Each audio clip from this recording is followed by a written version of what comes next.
Hello दोस्तों, स्वागत है आप सभी का आपके अपनी यूट्यूब चैनल S1 क्लासेस में। हम लोग इस वीडियो में देखेंगे कि 17 अक्टूबर 2021 को आयोजित जूनियर एडेड एग्ज़ाम में पूछे गए सामान्य ज्ञान की पेपर का सॉल्यूशन। और यह सॉल्यूशन पीएनपी के द्वारा जो जारी ऑफिशियल मतलब रिवाइज्ड आंसर की था उससे मैच्ड है। और यह जो पेपर है उसका जो सेट है वह सेट बी है, ठीक है। और यह पेपर मैंने खुद दिया था। तो अगर आपने सबसे पहले मेरे चैनल को सब्सक्राइब नहीं किया तो सब्सक्राइब कर ले। और अंत में अगर आपको वीडियो अच्छा लगे तो प्लीज़ लाइक और शेयर ज़रूर करें। अगर पसंद ना आए तो डिसलाइक भी कर सकते हैं। डिसलाइक का बटन 2 बार दबा दीजिए, चलेगा। ओके, अब देखते हैं हम पहला क्वेश्चन। अब पहला क्वेश्चन जो पूछा गया है उसमें कहा है कि भारत में वस्तु एवं सेवा कर कब से लागू किया गया। मीन्स जीएसटी का पूछा गया था, कब इम्प्लीमेंटेशन इसका हुआ था, ठीक है। तो ऑप्शंस हैं 1 अप्रैल 2017, दूसरा ऑप्शन है 1 जनवरी 2017, तीसरा ऑप्शन 1 जुलाई 2016 और चौथा ऑप्शन है 1 जुलाई 2017। आप जानते होंगे कि जीएसटी जो लागू हुआ था वो 1 जुलाई 2017 से लागू हुआ था। तो इसलिए इसका जो करेक्ट आंसर हो जाएगा वो हो जाएगा ऑप्शन नंबर 4, ठीक है। यही इसका करेक्ट आंसर हो जाएगा। चलिए देखते हैं अब दूसरा क्वेश्चन। दूसरा प्रश्न कहा है कि पुडुचेरी किस उच्च न्यायालय के क्षेत्राधिकार के अंतर्गत आता है। ऑप्शंस हैं मद्रास, केरल, कर्नाटक और कलकत्ता। तो जो पुडुचेरी है वह मद्रास के अंतर्गत आता है, मतलब मद्रास उच्च न्यायालय के अंतर्गत आता है। क्वेश्चन तीसरा देखेंगे। इसमें पूछा गया था कि निम्नलिखित में से कौन सी भारत शासन अधिनियम 1919 की प्रमुख विशेषता नहीं है। यहाँ ये देखने वाली बात, यहाँ नहीं पूछा था। ऑप्शंस हैं प्रांतों पर केंद्र के नियंत्रण में रियायत, ये था। प्रांतों में द्वैध शासन, ये भी था। और भारतीय विधायिका को ज़्यादा प्रतिनिध्यात्मक बनाया जाना, ये भी था। और जो नहीं था वो था केंद्र में द्वैध शासन। केंद्र में द्वैध शासन नहीं, उसमें बात की गई थी प्रांतों में द्वैध शासन की। उम्मीद है आप लोगों को इतना समझ में आया होगा। आगे देखते हैं चौथा क्वेश्चन।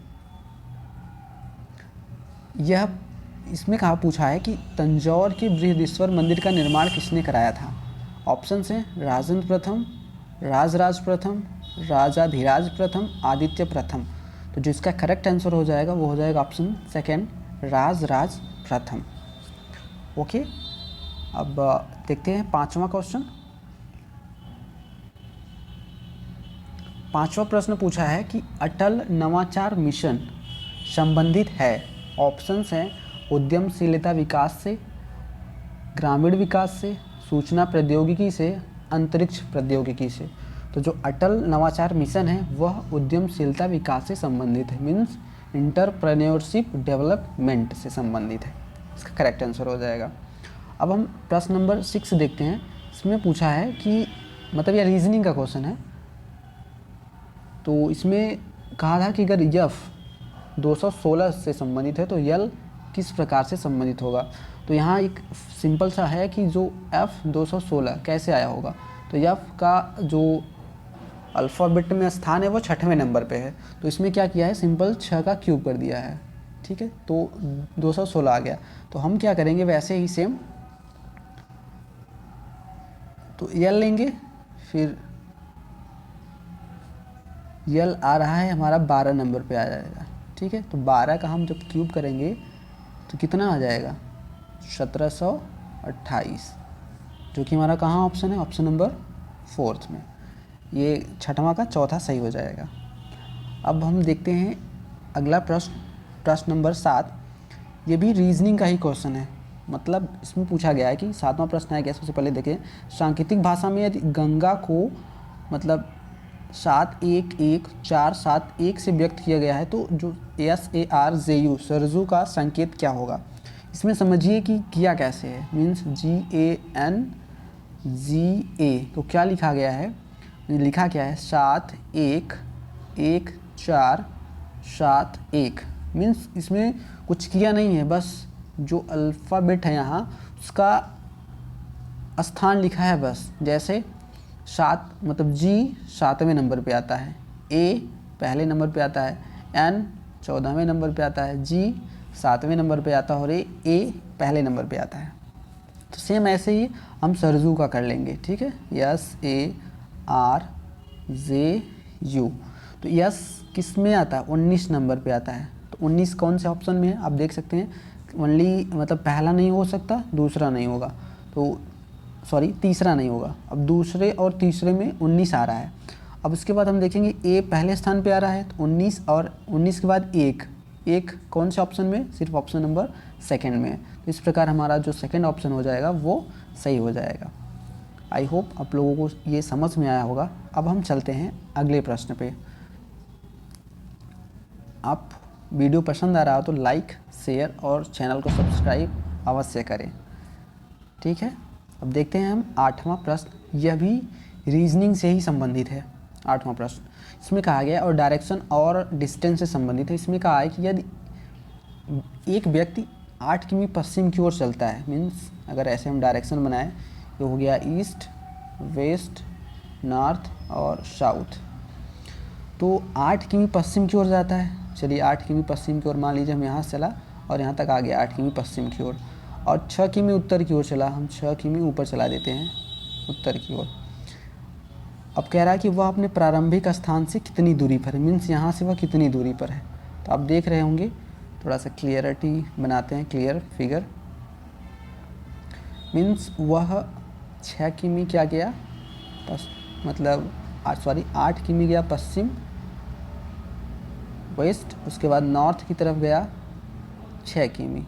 और पूछा कि यार यहाँ जो इसका स्टार्टिंग से डिस्टेंस अब कितना है, तो ये आप जानते होंगे कि यह एक समकोण त्रिभुज बन गया और यहाँ ट्रिपलेट बन रहा है, मतलब 8, 6 और यहाँ हो जाएगा 10, मतलब यहाँ 90 अंश के सामने की भुजा कर्ण हो जाएगी। और आप जानते हैं कर्ण का स्क्वायर किसके बराबर होता है, लंब की स्क्वायर प्लस आधार के स्क्वायर के बराबर होता है।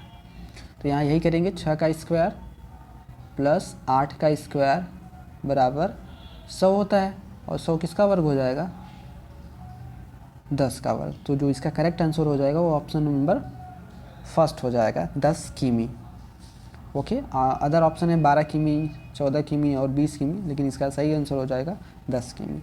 देखते हैं 9वां प्रश्न, यह भी रीजनिंग से ही संबंधित है। इसमें कहा है कि 9वां प्रश्न देखते हैं कि 2:30 पर दोनों सुइयों के बीच कितने अंश का कोण होगा, ठीक है। मीन्स थीटा का मान पूछा है, 2:30। तो एक फार्मूला होता है थीटा निकालने का, मतलब जब भी दो समय मतलब समय देकर थीटा का मान पूछे, मतलब कितने अंश कोण बन रहा है, तो उसका जो फार्मूला होता है वो हम बता देते हैं यहाँ ऊपर।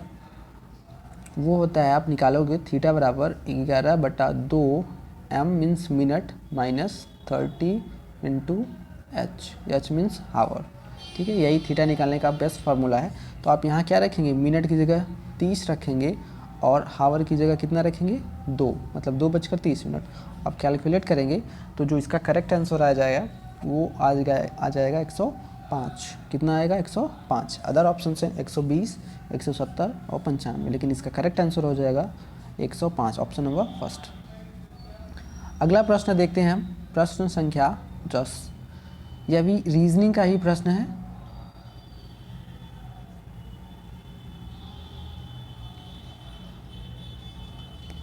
इसमें कहा है कि सादृश्यता बताइए, मीन्स जिस प्रकार प्रयागराज गंगा से संबंधित है उसी प्रकार अयोध्या किससे संबंधित होगा। ऑप्शंस हैं यमुना, गोमती, सरयू, मीन्स यमुना, गोमती, सरयू और सरस्वती।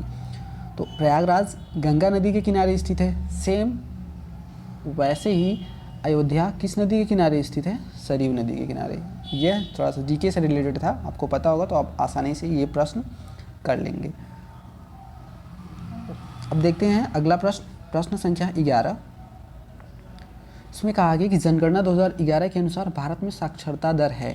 ऑप्शन पहला 65.55, ऑप्शन दूसरा 74.04, तीसरा ऑप्शन है 77.25% और चौथा ऑप्शन है 69.32%। तो इस प्रश्न का जो करेक्ट आंसर हो जाएगा वो हो जाएगा ऑप्शन नंबर सेकेंड। 74.04% था जनगणना 2011 के अनुसार भारत में साक्षरता दर। देखते हैं अगला प्रश्न, प्रश्न संख्या 12।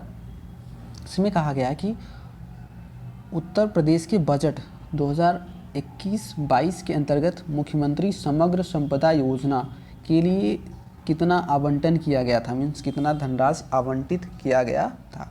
तो जो इसके लिए धनराशि आवंटित की गई थी, ऑप्शंस सुन लीजिए पहले। मतलब ऑप्शन पहला है 2000 करोड़, दूसरा ऑप्शन है 1000 करोड़, तीसरा है 5000 करोड़ और चौथा ऑप्शन है 500 करोड़। तो जो इसका करेक्ट आंसर हो जाएगा वो हो जाएगा option number second, 1000 crore. Okay, देखते हैं नेक्स्ट क्वेश्चन। इसमें पूछा गया है कि निम्नलिखित में से मृदा अपरदन के कारकों को पहचाने। मीन्स आपको 3 कारक दिया है मृदा अपरदन को, उसको पहचान के आपको बताना है कि कौन कौन सा सही है। पहला कारक दिया है बहता हुआ पानी, दूसरा दिया है भूजल और तीसरा दिया है समुद्र की लहरें। अब आपके ऑप्शंस हैं ए और सी, केवल ए, बी, सी तीनों और इनमें से कोई नहीं। तो जो इसका आपका करेक्ट आंसर हो जाएगा, मीन्स मृदा अपरदन के जो कारक होते हैं वह बहता हुआ पानी भी होता है, भूजल भी होता है और समुद्र की लहरें भी होती हैं। तो इस प्रकार जो इसका करेक्ट आंसर हो जाएगा वो हो जाएगा ऑप्शन नंबर 3, ए, बी, सी तीनों। ओके, अब देखते हैं प्रश्न संख्या 14। इसमें कहा गया है कि पूछा है मीन्स जैव विविधता है, तो जैव विविधता क्या है यही आपसे पूछा गया है। अब 4 कथन दिया है, मीन्स पहला दिया है कि आनुवंशिक विभिन्नताएं, दूसरा दिया है पृथ्वी पर उपस्थित सभी जैविक जातियां, सी जो दिया है वो जैविक समुदायों की विभिन्नता, डी पारिस्थितिकी तंत्र की विभिन्नताएं। तो जैव विविधता के अंतर्गत कौन कौन से आते हैं? आपके ऑप्शन हैं बी और सी दोनों, केवल बी, ए, बी, सी और ये सभी। तो जो इसका करेक्ट आंसर हो जाएगा वो हो जाएगा ऑप्शन नंबर चौथा, ये सभी, मीन्स ऑल ऑफ दीज सही हो जाएगा इसका करेक्ट आंसर। ओके, देखते हैं अब अगला प्रश्न। आपको अगर वीडियो पसंद आ रहा होगा, मेरा प्रयास पसंद आ रहा है तो वीडियो को लाइक, शेयर और चैनल को सब्सक्राइब अवश्य करें। देखते हैं प्रश्न संख्या 15। इसमें पूछा गया कि ध्वनि प्रदूषण की तीव्रता बताइए। काफ़ी इजी क्वेश्चन था। ऑप्शंस हैं डेसीमीटर, सेंटीमीटर, डेसीलीटर और डेसिबल। तो जो ध्वनि प्रदूषण की तीव्रता मापी जाती है वो किस में मापी जाती है? डेसिबल में। तो जो करेक्ट आंसर हो जाएगा वो हो जाएगा ऑप्शन 4, डेसिबल। अगला प्रश्न, प्रश्न संख्या 16। इसमें कहा कि निम्नलिखित में से कौन सी बीमारी वायरस जनित है? ऑप्शंस हैं फाइलेरिया, मियादी बुखार, रेबीज और ल्यूकीमिया। तो जो करेक्ट आंसर हो जाएगा वो क्या हो जाएगा? ऑप्शन 3, हाँ रेबीज़। रेबीज़ जो होता है वो वायरस के कारण होता है, फाइलेरिया कृमि के द्वारा होता है और मियादी बुखार बैक्टीरिया के कारण होता है। ओके, अब देखते हैं कि प्रश्न संख्या 17। इसमें कहा है, प्रश्न संख्या 17 देखते हैं कि ईसीजी किस अंग की विद्युतीय गति का ग्राफीय प्रदर्शन है? जो ईसीजी प्रयोग किया जाता है वो किसके लिए प्रयोग किया जाता है? ऑप्शन है वृक्क मीन्स किडनी, हार्ट हृदय, लंग्स फेफड़ा, यकृत मीन्स लीवर। तो जो इसका करेक्ट आंसर हो जाएगा वो हो जाएगा ऑप्शन सेकेंड, हार्ट। ठीक है, लीवर हार्ट मीन्स हृदय। हृदय इसका करेक्ट आंसर हो जाएगा। ईसीजी मतलब इलेक्ट्रोकार्डियोग्राफ किसके लिए प्रयोग किया जाता है? तो हृदय की जो विद्युतीय गति का ग्राफिक प्रदर्शन के लिए प्रयोग किया जाता है। अगला प्रश्न देखते हैं, प्रश्न संख्या 18। इसमें कहा है कि 6C12, 6C14 और 1H1, 1H3, 7 मतलब 17Cl35, 17Cl37 निम्नलिखित में से किसके उदाहरण हैं? तो आप देख सकते हैं कि निम्नलिखित में से किसके उदाहरण हैं? ऑप्शंस हैं समस्थानिक, आइसोटोन, समभारी और आइसोमर्स। तो जो यहाँ आप लोग देख रहे होंगे कि कार्बन का जो यहाँ 6 मतलब परमाणु क्रमांक है, यहाँ भी 6 ही है। तो इस प्रकार से, और हाइड्रोजन का भी देख रहे होंगे 1H1, 1H3, क्लोरीन में भी जो परमाणु क्रमांक है बराबर है 17। तो आप जानते हैं कि जब तत्वों के परमाणु क्रमांक बराबर हो और परमाणु भार अलग अलग हो तो उन मतलब वैसे तो दो को क्या बोलते हैं, समस्थानिक बोलते हैं। तो जो इसका करेक्ट आंसर हो जाएगा वो हो जाएगा ऑप्शन नंबर फर्स्ट, समस्थानिक। अगला प्रश्न देखते हैं, प्रश्न संख्या 19। अब इसमें पूछा है कि निम्नलिखित में से कौन सा अम्ल मुख्यतः टमाटर में उपस्थित होता है। तो ऑप्शंस हैं acetic acid, lactic, citric acid और मैलिक एसिड, टार्टरिक एसिड। तो जो इसका इसमें करेक्ट आंसर हो जाएगा वो हो जाएगा ऑप्शन नंबर 3। ठीक है, ऑप्शन नंबर 3, सिट्रिक अम्ल और मैलिक अम्ल। एसिटिक पाया नहीं जाता, लैक्टिक भी नहीं होगा, टार्टरिक भी नहीं होगा। तो इसमें सिंपल सा बचा तीसरा ऑप्शन हो जाएगा, यही सही करेक्ट आंसर हो जाएगा। ओके, अब देखते हैं प्रश्न संख्या 20। इसमें पूछा गया था कि पेरिस में जो 21वां संयुक्त राष्ट्र जलवायु परिवर्तन शिखर सम्मेलन कब आयोजित किया गया। ठीक है, तो जो इसका करेक्ट आंसर होगा, मीन्स ऑप्शन हैं पहले सुन लीजिए, 2015, 2014, 2016 और 2017। तो पेरिस में जो 21वां संयुक्त राष्ट्र जलवायु परिवर्तन शिखर सम्मेलन हुआ था वो होता 2015 में। तो इसका करेक्ट आंसर हो जाएगा 2015। प्रश्न संख्या 21 देखते हैं।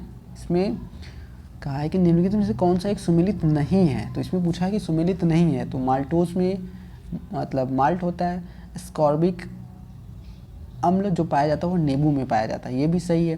तो एसिटिक एसिड दही में नहीं पाया जाता, ये सिरका में पाया जाता है, तो इस प्रकार ये गलत है। और फॉर्मिक अम्ल दूध में नहीं पाया जाता, ठीक है, ये भी गलत है, ये चींटी के डंक में पाया जाता है। तो इस प्रकार यहाँ जो नहीं है तो दो ऑप्शन इसका सही होगा, 3 और 4। पीएनपी ने इसका आंसर भी फाइनल रिवाइज्ड आंसर की में दोनों दिया था, मतलब 3 जिसने लगाया था उसका भी सही है और 4 जिसने लगाया था उसका भी सही है। इस प्रकार 21 का दोनों सही हो जाएगा, 3 और 4 दोनों।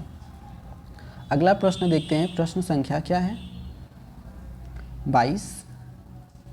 इसमें कहा है कि रक्षा मंत्रालय भारत सरकार द्वारा अगस्त 2020 में प्रारंभ किया गया जो सार्थक निम्नलिखित में से किससे संबंधित है। ऑप्शंस हैं रॉकेट प्रक्षेपक, स्टार्ट बम, अपतटीय गश्ती जहाज, हल्के लड़ाकू विमान। तो इसका जो करेक्ट आंसर हो जाएगा वो हो जाएगा ऑप्शन नंबर 3, अपतटीय गश्ती जहाज।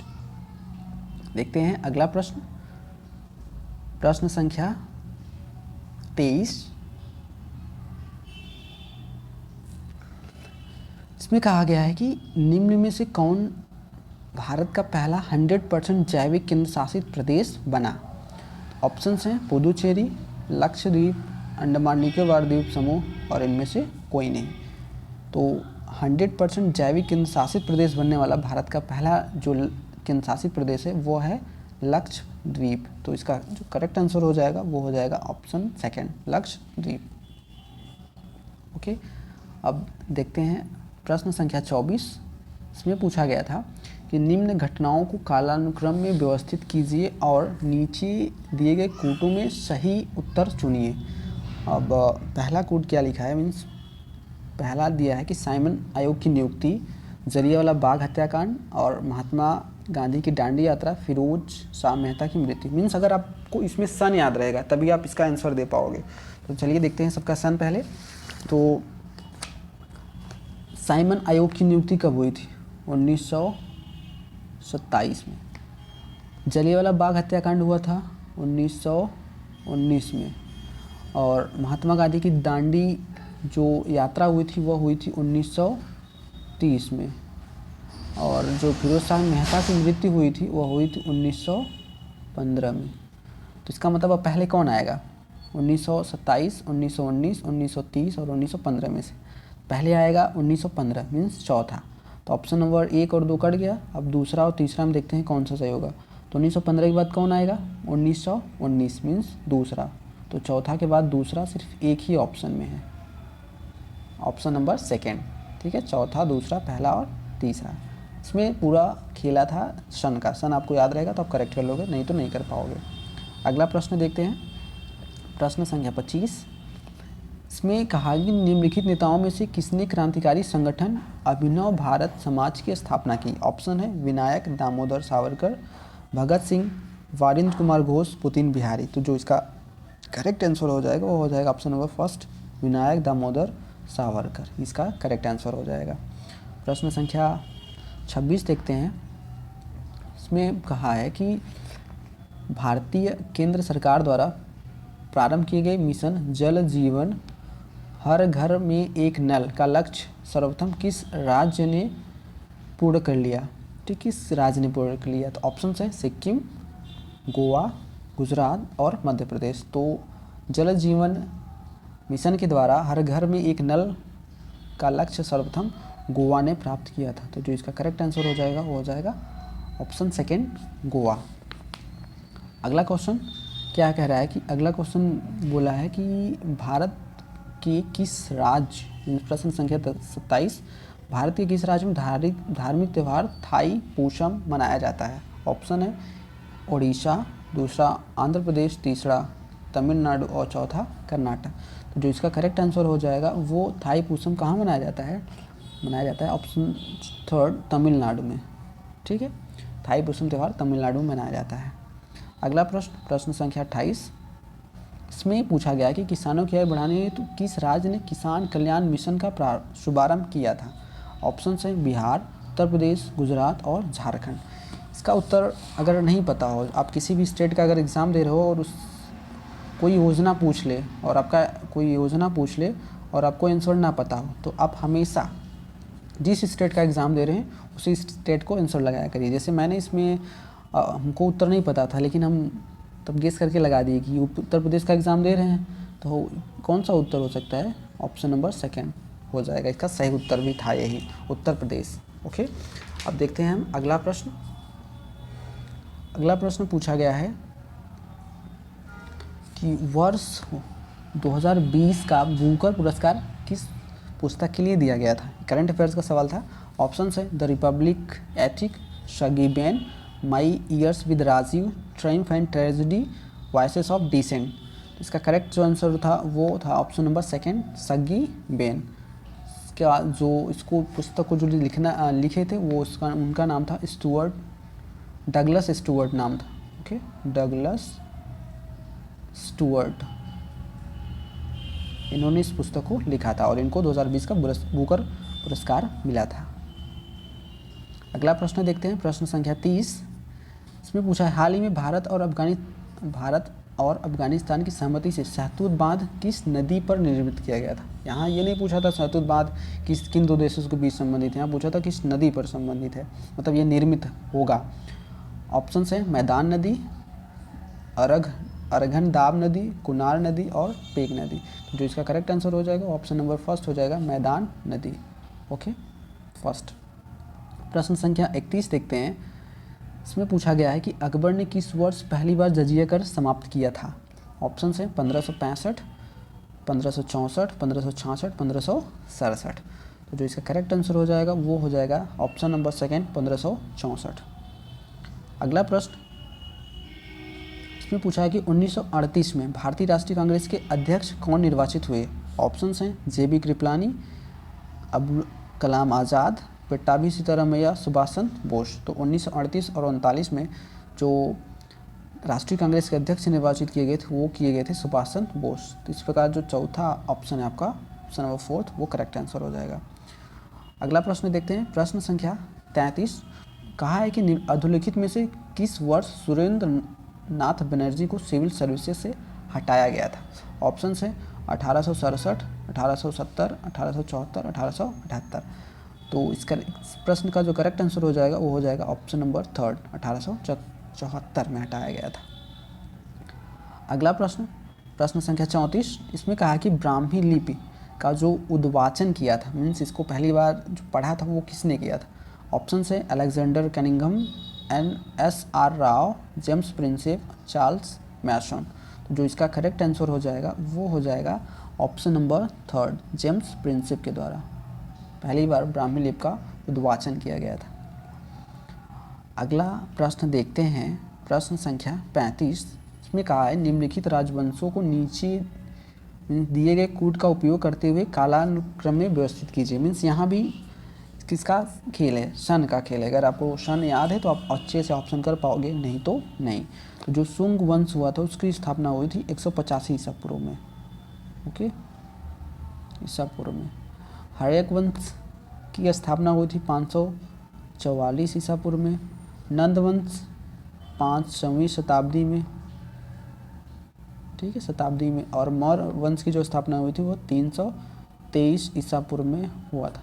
तो जो इस हिसाब से आप देखेंगे तो सबसे पहले पहला आएगा 544 ईसा पूर्व, मतलब हर्यक वंश 544 ईसा पूर्व में। तो ऑप्शन नंबर मीन्स चौथा और दूसरा में दूसरा पहले दिया है।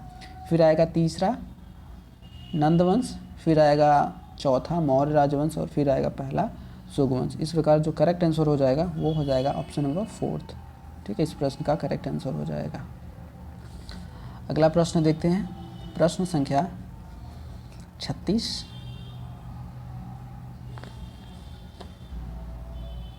भारत किस राज्य में वन मीन्स इसमें कहा है कि भारत के किस राज्य में वन के अंतर्गत क्षेत्र सबसे अधिक है। ऑप्शंस हैं छत्तीसगढ़, अरुणाचल प्रदेश, मध्य प्रदेश और महाराष्ट्र। तो इस प्रश्न का जो करेक्ट आंसर हो जाएगा वो हो जाएगा ऑप्शन नंबर 3 मध्य प्रदेश। जब भी बात वन की बात हो तो उसमें मध्य प्रदेश सबसे आगे ही रहता है। अब हम देखते हैं अगला प्रश्न, निम्न में से कौन सा नदी डेल्टा नहीं बनाती है। मीन्स प्रश्न संख्या हम देखते हैं 37। इसमें पूछा गया है कि निम्न में से कौन सी नदी डेल्टा नहीं बनाती है। इसमें पूछा गया है कि कौन सी नदी डेल्टा नहीं बनाती है। ऑप्शंस हैं कावेरी, कृष्णा, महानदी, नर्मदा। तो जो डेल्टा नहीं बनाती है वो नर्मदा नदी डेल्टा नहीं बनाती है, बाकी सभी नदियाँ डेल्टा बनाती हैं। अगला प्रश्न हम देखते हैं, प्रश्न संख्या 38। इसमें कहा कि कैबिनेट मिशन भारत में कब आया। तो कैबिनेट मिशन भारत में कब आया, तो ऑप्शंस हैं जनवरी 1946, दूसरा ऑप्शन है फरवरी 1945, तीसरा 1946 और चौथा ऑप्शन है मार्च 1945। तो जो इसका करेक्ट आंसर हो जाएगा वो हो जाएगा ऑप्शन नंबर 3 मार्च 1946 में कैबिनेट मिशन भारत आया था। अगला प्रश्न, प्रश्न संख्या 43। भारत में उपराष्ट्रपति पदेन सभापति होता है। ऑप्शंस हैं वित्त आयोग का, लोकसभा का, राज्यसभा का और नीति आयोग का। तो ये बहुत सरल प्रश्न है। इसका प्रश्न हो जाएगा, मतलब जो प्रश्न का उत्तर हो जाएगा वो हो जाएगा ऑप्शन नंबर 3 राज्यसभा का। भारत में उपराष्ट्रपति राज्यसभा का पदेन सभापति होता है।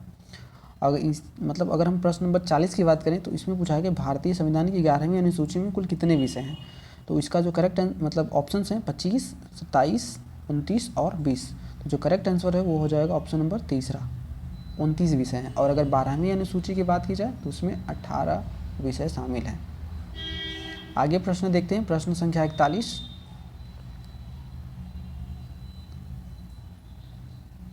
इसमें कहा गया है कि मीन्स 2011 में भारत की जनसंख्या विश्व की जनसंख्या के कितने प्रतिशत है। तो जो इसका करेक्ट आंसर हो जाएगा, मतलब ऑप्शंस हैं 18%, 17% और 17.5% और 16.5%। तो इस प्रश्न का जो करेक्ट आंसर हो जाएगा वो हो जाएगा ऑप्शन नंबर 3 17.5%। 2011 में भारत की जनसंख्या विश्व की जनसंख्या की 17.5% थी। अब प्रश्न संख्या 42 पूछा है कि कुमायूं हिमालय निम्नलिखित में से किन नदियों के बीच स्थित है। ऑप्शंस पहला है सिंधु और सतलज, दूसरा काली और तीसरा सतलज और काली और चौथा ऑप्शन है तीस्ता और ब्रह्मपुत्र। तो इसका जो करेक्ट आंसर हो जाएगा वो हो जाएगा ऑप्शन नंबर 3 सतलज और काली नदी के बीच स्थित है। ऑप्शन नंबर मीन्स अगला क्वेश्चन देखें, प्रश्न संख्या 44। इसमें पूछा गया था हरित क्रांति संबंधित है।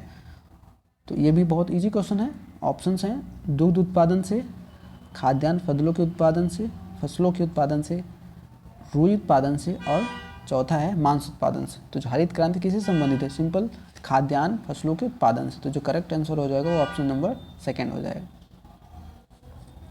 अगला प्रश्न हम देखते हैं, प्रश्न संख्या 44। इसमें पूछा गया है भारत में कौन सा समुद्र तट प्रायः चक्रवात से प्रभावित रहता है। ऑप्शंस है केरल, गुजरात, ओडिशा और पश्चिम बंगाल। तो जो इसका करेक्ट आंसर हो जाएगा वो हो जाएगा option number 3 option number 3 Odisha हो जाएगा। ठीक है, इसका करेक्ट आंसर हो जाएगा, प्रायः चक्रवात से प्रभावित रहता है। अगला प्रश्न है कि निम्नलिखित में से भारत का सबसे बड़ा रेलखंड कौन सा है। ऑप्शन हैं उत्तर रेलवे खंड, उत्तर पूर्व रेलवे खंड, मध्य रेलवे खंड, उत्तर मध्य रेलवे खंड। तो इस प्रश्न का जो 45 प्रश्न का करेक्ट आंसर हो जाएगा ऑप्शन नंबर फर्स्ट हो जाएगा, उत्तर रेलवे खंड करेक्ट आंसर हो जाएगा। अगला प्रश्न हम देखते हैं, प्रश्न संख्या 46। इसमें पूछा गया है कि जो मृदा जल के द्वारा वहन होती है क्या कहलाती है। ऑप्शन हैं मिश्रोड़, जलोढ़, पीट और मक। तो जल के द्वारा वहन मिट्टी क्या कहलाएगी, सिंपल जलोढ़ मिट्टी कहलाएगी। तो ऑप्शन नंबर सेकंड सही हो जाएगा आंसर। अब प्रश्न संख्या 47, इसमें पूछा गया था कि भोज्य एवं भक्षक के रूप में विभिन्न प्रजातियों का अनुक्रमित संबंध क्या कहलाता है। तो भोज्य एवं भक्षक के रूप में जो विभिन्न प्रजातियों का अनुक्रमित कहलाता है भोजन श्रृंखला। इसके ऑप्शंस मैं पढ़ देता हूँ, नीच, भोजन श्रृंखला, यूट्रोफिकेशन और प्राणी चक्र। तो जो इसका करेक्ट आंसर हो जाएगा वो हो जाएगा ऑप्शन नंबर सेकंड, भोजन श्रृंखला मतलब फूड चैन। अगला प्रश्न संख्या 48, इसमें पूछा गया कि समुद्र के तल पर रहने वाले जंतुओं को कहते हैं, तट पर नहीं तल पर रहने वाले। तो ऑप्शंस हैं लोटिक, लैंटिक, बैंथिक और पिलेजिक। तो जो इसका करेक्ट आंसर हो जाएगा वो हो जाएगा ऑप्शन नंबर थर्ड, बेंथिक कहते हैं। ओके, अब अगला प्रश्न देखते हैं, प्रश्न संख्या 49। इसमें कहा गया है कि मतलब पूछा गया है कि एक पावर हाउस का जो सामर्थ्य है वो 200 मेगावाट है, इसके द्वारा प्रतिदिन उत्पन्न ऊर्जा क्या होगी। तो आप जानते हैं इसको, इस थोड़ा सा फिजिक्स का क्वेश्चन मीन साइंस का कह सकते हैं। तो ऊर्जा W बराबर क्या होगा, P इंटू टी। तो हो जाएगा पावर मतलब 200 मेगावाट इंटू टाइम कितना दिया है, प्रतिदिन मीन्स 24 आवर। तो इसका जो आंसर हो जाएगा वो हो जाएगा 4800 मेगावाट घंटा। तो 4800 मेगावाट घंटा कहाँ दिया है, ऑप्शन नंबर फर्स्ट में दिया है, यही इसका करेक्ट आंसर हो जाएगा। लास्ट क्वेश्चन, इस डीके का मीन्स सामान्य अध्ययन का जो लास्ट प्रश्न था वो था दिवस से संबंधित। इसमें पूछा गया था राष्ट्रीय विज्ञान दिवस मनाया जाता है 28 फरवरी को, 28 जनवरी को, 28 मार्च को, 28 अप्रैल को। तो ये भी काफ़ी इजी क्वेश्चन था और इसका जो करेक्ट आंसर हो जाएगा वो हो जाएगा ऑप्शन नंबर फर्स्ट, 28 फरवरी को। ये रहा जूनियर एडेड एग्ज़ाम में जो पूछा गया था सामान्य अध्ययन के 50 प्रश्न। आपने कितना सही किया या फिर कर सकते थे आप ज़रूर लिखिएगा कमेंट बॉक्स में, और जो भी आपके सुझाव हो, कुछ सजेशंस हो, वो भी ज़रूर लिखा करिए। ओके, और वीडियो को लाइक करें, अगर पसंद नहीं आया तो डिसलाइक भी करें, शेयर करें अपने दोस्तों के साथ, और चैनल को सब्सक्राइब करना तो बिल्कुल ना भूलें। वीडियो देखने के लिए बहुत बहुत धन्यवाद।